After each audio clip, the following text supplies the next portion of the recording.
Educational channel విద్యా ఉద్యోగ సమాచారానికి స్వాగతం.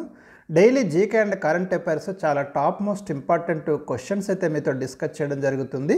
మరి ప్రతి రోజైతే 10 క్వశ్చన్స్ ఇస్తున్నాను. ఈ రోజు కూడా మనకి ఒక 10 క్వశ్చన్స్ లేటెస్ట్ కరెంట్ అఫైర్స్, ఇవి కంప్లీట్ 10 క్వశ్చన్స్ కరెంట్ అఫైర్స్ ఉంటాయి. అంటే 3-4 డేస్కి ఒకసారి అయితే మీకు ఒక వీడియో కంప్లీట్గా కరెంట్ అఫైర్స్ మీద ఉంటుంది. మిగతా వీడియోస్ అన్నీ కూడా స్టాక్ జీకే మీద ఉంటాయి. సో ఇక్కడ మనకి ఛానల్ని అయితే సబ్స్క్రైబ్ చేయండి. మరి లేటెస్ట్ వీడియోస్, లేటెస్ట్ అప్డేట్స్ కోసం క్వశ్చన్ నెంబర్ 1, FBI డైరెక్టర్గా డొనాల్డ్ ట్రంప్ ఎవరిని నామినేట్ చేశాడు? డొనాల్డ్ ట్రంప్ రీసెంట్గా అమెరికాకి అధ్యక్షుడిగా ఎన్నిక కావడం జరిగింది. మరి ఫెడరల్ బ్యూరో ఆఫ్ ఇన్వెస్టిగేషన్ డైరెక్టర్గా భారత సంతతికి చెందిన వ్యక్తి కశ్యప్ పటేల్ అయితే నామినేట్ చేయడం జరిగింది. దీని మీద మన క్వశ్చన్ అయితే రావచ్చు, డెఫినెట్గా మనం ఎక్స్పెక్ట్ చేయొచ్చండి. ఖచ్చితంగా మీరు గుర్తుంచుకోండి. క్వశ్చన్ నెంబర్ 2, భారతదేశంలో ఏ రాష్ట్రంలో అత్యధిక మంది HIV రోగులు ఉన్నారు? రీసెంట్ సర్వే ప్రకారం ఇండియాలో అత్యధిక మంది HIV రోగులు ఉన్నటువంటి రాష్ట్రం ఏది అంటే మహారాష్ట్ర అండి. ఇక HIV అనేది హ్యూమన్ ఇమ్యూనో వైరస్. ఇది మనకు దీని ద్వారా ఎయిడ్స్ వ్యాధి అయితే సంక్రమిస్తుంది. అక్వైర్డ్ ఇమ్యూనో డెఫిషియన్సీ సిండ్రోమ్ అంటున్నాం ఎయిడ్స్ వ్యాధిని. వెరీ ఇంపార్టెంట్ అండి. అంటే వైరస్ ద్వారా వ్యాపించే వ్యాధులలో ఎయిడ్స్ డిసీజ్ అయితే ఒకటి. సిండ్రోమ్ అంటే అనేక వ్యాధులతో ఉన్నటువంటి పరిస్థితిని మనం సిండ్రోమ్ అని పేర్కొంటాం. ఈ HIV వైరస్ అటాక్ చేసినటువంటి వ్యక్తులలో ఏకకాలంలో అనేక వ్యాధులైతే సంభవించడం అనేది జరుగుతుంది. సో HIVని నిర్ధారించడానికి చేసే టెస్ట్ల మీద కూడా క్వశ్చన్స్ అడుగుతున్నాడు. ఎలిసా టెస్ట్ ఒకటి చేస్తామండి, enzyme linked sorbent immuno test అంటాము. ఈ ELISA enzyme linked immuno sorbent assay test అంటాము, ఎలిసా టెస్ట్. అదేవిధంగా వెస్ట్రన్ బ్లాట్ టెస్ట్ అని ఇంకొకటి కూడా ఉంటుంది HIVని నిర్ధారించడంలో. సో ఈ టెస్ట్ల మీద కూడా మీకు క్వశ్చన్స్ అయితే వస్తున్నాయి, గుర్తుంచుకోండి. క్వశ్చన్ నెంబర్ 3, IPL 2025 సీజన్లో అత్యధిక ధర పలికిన క్రికెట్ క్రీడాకారుడు ఎవరు? వెరీ లేటెస్ట్ ఇన్ఫర్మేషన్ అండి. రిషబ్ పంత్ 27 కోట్లకు లక్నో సూపర్ జైంట్స్ అయితే కొనుగోలు చేయడం జరిగింది. 2024 నవంబర్లో మరి వేలం నిర్వహించడం జరిగింది. IPL 2025 సీజన్ కోసం అయితే మరి అత్యధిక ధర పలికిన క్రికెట్ క్రీడాకారుడుగా రిషబ్ పంత్ కొత్త రికార్డు అయితే సృష్టించాడు.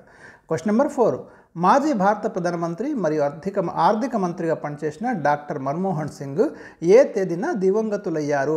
మరి రీసెంట్గా మనకి 2024 డిసెంబర్ 26న భారతదేశంలో గొప్ప ఆర్థికవేత్త మరియు ప్రధానమంత్రిగా పనిచేసిన మన్మోహన్ సింగ్ అయితే కన్నుమూశారు. సో మన్మోహన్ సింగ్ సంబంధించి డెఫినెట్గా మనం క్వశ్చన్స్ అయితే ఎక్స్పెక్ట్ చేయొచ్చు. కొంత ఇన్ఫర్మేషన్ అయితే ఇక్కడ ఇచ్చాను మీకు. 2004-2014 మధ్య భారతదేశానికి ప్రధానమంత్రిగా పనిచేయడం జరిగింది.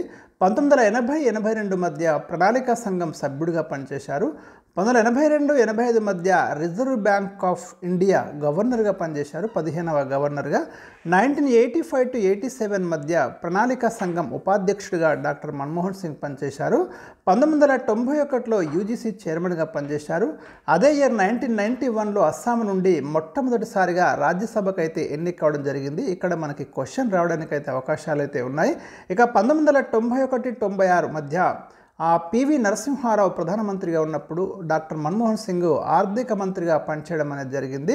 1991 జూలై 24న మన్మోహన్ సింగ్ తన తొలి బడ్జెట్ని అయితే ప్రవేశపెట్టారు. ఇక్కడనే మనకి నూతన ఆర్థిక సంస్కరణలకు బీజం వేయడం జరిగింది. మొత్తం భారతదేశం యొక్క ఆర్థిక స్థితిగతులను మార్చినటువంటి ఎకనామిక్ రీఫార్మ్స్ అయితే మనకు తీసుకొచ్చినటువంటి బడ్జెట్ అనేది. అంటే చరిత్రలో స్థిరస్థాయిగా పేరు ఉండడానికి కారణమైనటువంటి బడ్జెట్ రీఫార్మ్స్ అని చెప్పుకోవాలి మన్మోహన్ సింగ్ గారి. సో మీకు అప్పుడే మనకు LPG లిబరలైజేషన్, ప్రైవేటైజేషన్, గ్లోబలైజేషన్ అనే సిస్టమ్ని అయితే తీసుకురావడం జరిగింది. ఆర్థిక సరళీకరణ కావచ్చు, ప్రైవేటైజేషన్ కావచ్చు, ప్రపంచీకరణ అనే 3 అంశాలకైతే మన భారతదేశం యొక్క ఆర్థిక వ్యవస్థను తీర్చిదిద్దడం అనేది జరిగింది. ఇది మనకు డాక్టర్ మన్మోహన్ సింగ్ గురించి. 1987లో పద్మవిభూషణ్ పురస్కారం కూడా తీసుకున్నారు. క్వశ్చన్ నెంబర్ 5, ప్రధానమంత్రి రాష్ట్రీయ బాల పురస్కార్ 2025కు ఎంపికైన ఆంధ్రప్రదేశ్ స్కేటింగ్ క్రీడాకారిణి ఎవరు? జెస్సీ రాజ్ అండి, ఆంధ్రప్రదేశ్. గుర్తుంచుకోండి, వెరీ వెరీ ఇంపార్టెంట్. రీసెంట్గా పేపర్లో రావడం అనేది జరిగింది. క్వశ్చన్ నెంబర్ 6, 2024 వ్యాస సమ్మాన్ అవార్డుకు ఎంపికైన హిందీ రచయిత్రి ఎవరు? ఆన్సర్ వచ్చేసి సూర్యబాల అండి. 2024 వ్యాస సమ్మాన్ అవార్డుకు ఎంపిక కావడం జరిగింది. లిటరేచర్లో ఇచ్చినటువంటి అవార్డు ఇది. రచన వచ్చేసి కౌన్ దేశ్ కో వాసి వేణుకి డైరీ.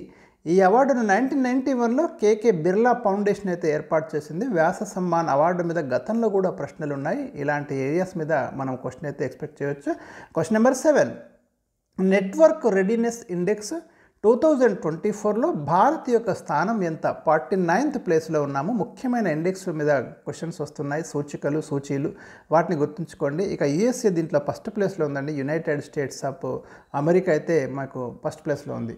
క్వశ్చన్ నెంబర్ 8, 2024 డిసెంబర్ 25న భారత ప్రధాని నరేంద్ర మోదీ ఖజురాహోలో ఏ 2 నదుల రివర్ ఇంటర్లింకింగ్ నేషనల్ ప్రాజెక్టుకు శంకుస్థాపన చేశారు? వెరీ వెరీ ఇంపార్టెంట్ క్వశ్చన్ అండి ఇది. ఎక్స్పెక్టెడ్ క్వశ్చన్ ఇది మన కరెంట్ అఫైర్స్లో, భవిష్యత్తులో జరిగే ఎగ్జామినేషన్స్లో. మనకి ఆన్సర్ వచ్చేసి మధ్యప్రదేశ్లోని కెన్ నది మరియు ఉత్తరప్రదేశ్లోని బెట్వా నది యొక్క రివర్ ఇంటర్లింకింగ్ ప్రాజెక్టుకి అయితే మరి శంకుస్థాపన చేయడం అనేది జరిగింది. Very important. మనం నదుల అనుసంధానం అంటున్నాం కదా. క్వశ్చన్ నెంబర్ 9, 2024లో మొత్తం భారత ఆర్థిక వ్యవస్థలో సేవారంగం వాటా ఎంత? మనకు స్టాటిస్టికల్ డేటా ప్రకారం అయితే 2024లో భారత ఆర్థిక వ్యవస్థలో సర్వీస్ సెక్టార్ కింద మీకు బ్యాంకింగ్ కానివ్వండి, బీమా కానివ్వండి, ఇవన్నీ కూడా సర్వీస్ సెక్టార్లోకి వస్తాయండి. 55% అయితే వాటా ఉంది మనకు సర్వీస్ సెక్టార్ది. Question number 10, UN champions of the earth, very important award అండి ఇది. రీసెంట్గా మనకి 2024కి సంబంధించి మాధవ్ గాడ్గిల్కి అయితే లభించింది.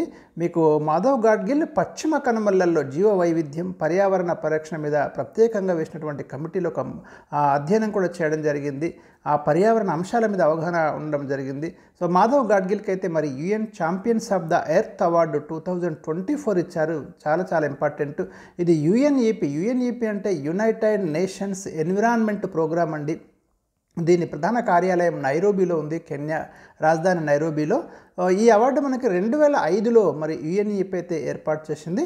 ఈ అవార్డు అందుకున్న భారతీయులు చూస్తే డాక్టర్ పూర్ణిమాదేవి బర్మన్ 2022, ప్రధానమంత్రి నరేంద్ర మోదీ 2018లో ఈ అవార్డు అయితే తీసుకోవడం జరిగింది. UN champions of the earth award 2024 Madhav Gadgil. So ఇవి 10 questions, important current affairs, selected current affairs ఇచ్చాను. మరి నెక్స్ట్ వీడియో మీకు రేపు అందిస్తాను. Thank you for watching. వీడియోని లైక్ చేయండి, షేర్ చేయండి.